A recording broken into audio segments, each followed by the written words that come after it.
Hi everyone, welcome to my channel Experts Facts. In today's topic I will explain female psychology of love, what makes a woman fall in love with you. If you've ever been in love, then you know that it's a remarkable process. The science behind it is even more fascinating. Knowing what makes love happen is an interesting study in neuroscience, biochemistry, and psychology. And while there's much more going on here than science alone, understanding the underlying mechanics of love is incredibly interesting and useful for enhancing our social and romantic lives. The role of chemicals in love. Love isn't just a bunch of chemicals, but brain chemistry plays an important role in why we feel the way we feel about other people. And when we feel good things, there's usually a lot of dopamine involved. Dopamine is the chemical the brain releases when people, women or men, experience any kind of pleasure, including love. Dopamine also increases the amount of testosterone the body produces. The increased testosterone is why people sweat when they're around someone they're in love with, and why people have a higher sex drive when love is new. When women fall in love, their bodies also produces norepinephrine and phenylethylamine. These increase focus while creating a sense of euphoria. That's why women often become focused on one man, to the exclusion of other things when they're falling in love. It's why everyone, men and women, feels extra alert waiting for a text message, or why people have trouble sleeping, or even thinking about anyone else. Last, but certainly not least, is oxytocin. Oxytocin is released at various points, including during cuddling and sex. Women produce way more of it than men. Men don't produce it during orgasm, instead of getting a rush of dopamine, which is why they were less likely to fall in love with someone. Just because we had sex, oxytocin breaks down emotional barriers, making people feel comfortable and getting them to drop their guard. Oxytocin is what creates that sense of attachment we feel to another person when we're falling in love. When they're not around, you're not producing as much, and so you want more. That's why we can sometimes feel addicted to the person we're dating. Dopamine, testosterone, oxytocin, norepinephrine, and phenylethylamine all work together to create a feedback loop of love. Sexual pleasure and romantic attachment release the same bundle of chemicals. These chemicals make you give greater attention to their source, while also pushing you to seek out more of the same chemicals. Love, and sex, for that matter, work on the brain much like a drug. But even if you knew how to get all her chemicals flowing in the right way, that still wouldn't be enough to make her fall in love with you. Because love isn't just chemicals. It's also a function of personal history and preferences. Psychology trumps chemicals. A big reason why you can't just use knowledge of brain chemistry to get a girl to fall in love is that not every woman responds to the same chemical mix in the same way. Psychologists call these attachment styles, and even if you release the precisely correct mixture of brain chemicals, her attachment style might veto any connection you're making with her.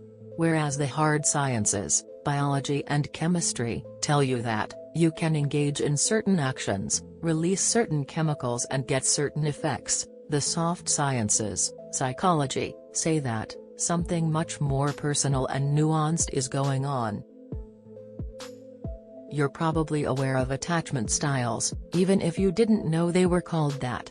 For example, have you ever been really hitting it off with a girl, gone on a couple of dates, but then she just disappears? Or have you ever had a casual fling that suddenly turns serious? Those are examples of two different attachment styles. The exact same actions, a couple of dates where the two of you hit it off, lead to two wildly different results, one runs and one clings. There are 4 different attachment styles. One of these is completely toxic, 2 can be problematic, and the 4th is just right. We might even react with one attachment style for one person, and a different attachment style for another. But for the most part, an attachment style is just that, a kind of reaction to whomever we find ourselves interested in. Once you understand the attraction styles, I'm willing to bet your past relationships will start making a lot more sense to you. They are secure. This is where you want to land. A secure person is basically okay relying on other people and has others rely on them. They're equally comfortable being on their own. Thus, a girl who has a secure attachment style isn't going to hang outside of your apartment every day, trying to get a couple seconds of your time. Nor is she going to avoid you when things start getting hot and heavy. She's going to see you when the both of your free time. While she might want more time, she won't resort to inappropriate or manipulative ways of getting your attention. Anxious. Girls with an anxious attachment style tend to have lower self-esteem and be less secure in themselves. The anxious girl isn't opposed to intimacy, but wants way more of it than is appropriate for the relationship. If you've ever dated a girl who treated you as a super serious, exclusive item not long after the two of you started dating, you are familiar with this attachment style. She might not fall in love with you, but she will become more and more obsessed. Dismissive. The dismissive girl doesn't want a relationship because she prefers being on her own. Thus, when she gets a sense of attachment or strong romantic attraction, her natural inclination is to pull away and retreat into her shell. She might have feelings for you, but more importantly, she doesn't want to have feelings for you, so she does everything she can to shut those feelings out. While you might be able to win her over, your energies are probably better spent on someone who is more open to falling in love. Fearful people generally have experienced some kind of trauma or abuse, big or small, in childhood, that makes them not just unwilling, but afraid to form attachments with others. They see themselves as unworthy of your affection and interest. What's more, they might question your motives in being attracted to them. Fearful folks have to do the work on their own to become emotionally strong and healthy enough to be in relationships. You can fix them, and you're not going to get anything but hurt in the process. Note that the two attachment styles in the middle, anxious and dismissive, can be elements of a secure person's attachment style. For example, the girl can be secure but slightly more clingy than most, or she might value her independence while being able to form attachments and relationships with others. The fearful attachment style is far more explicitly toxic. Why would you want someone to fall in love with you, who wonders if you're tricking them or trying to take advantage of them? The first three can all fall in love with you, while the fourth will always keep you at arm's length. No matter how much a woman's chemistry might be telling her to fall in love with you, her personality, expressed through her attachment style, might be too much to overcome. That is where psychology trumps chemicals. What the science of girls falling in love says you should do. Knowing about chemicals and attachment styles alone isn't going to get a woman to fall in love with you. Knowing how love works, however, can increase the chances of finding the right woman for you, and creating a meaningful bond in a way that's healthy and satisfying for both of you. The simple act of touching and cuddling can make the two of you feel closer. Knowing what your chemicals are telling you to do unconsciously can help your conscious, rational mind to accelerate, or put on the brakes as needed.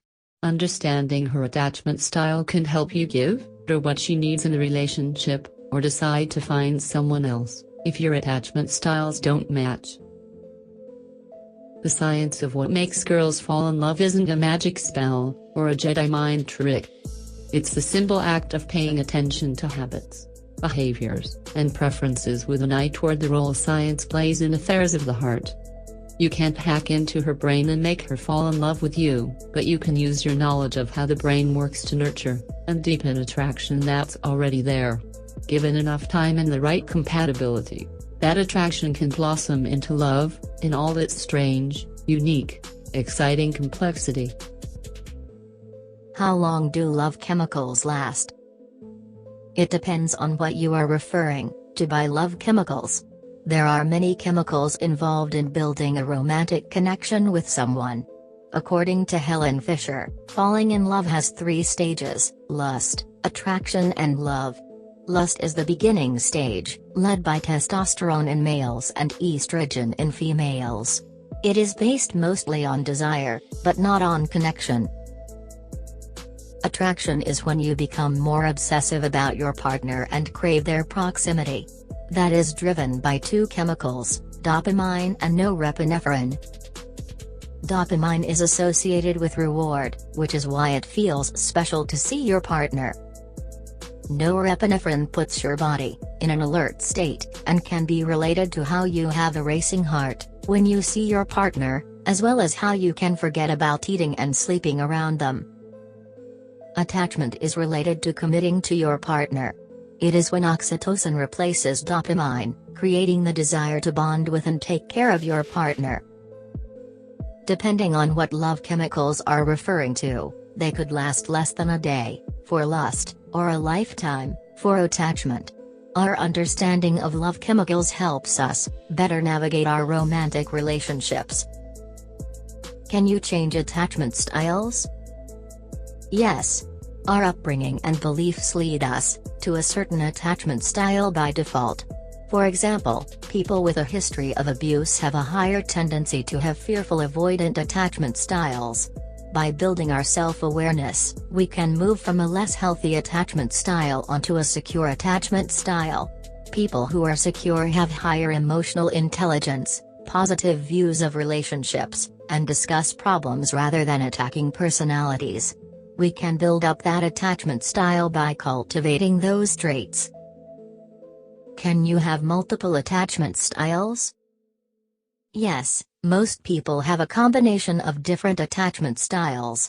For example, a partner could constantly want to spend time with you, anxious attachment style, but he or she could also discuss issues openly, and draw healthy boundaries, secure attachment style. Most of the time, based on personal qualities and past experience, people are not in one category, but they belong somewhere along the spectrum. Thanks for watching this video. We will explain with topic to like this. So don't forget to subscribe. Thanks.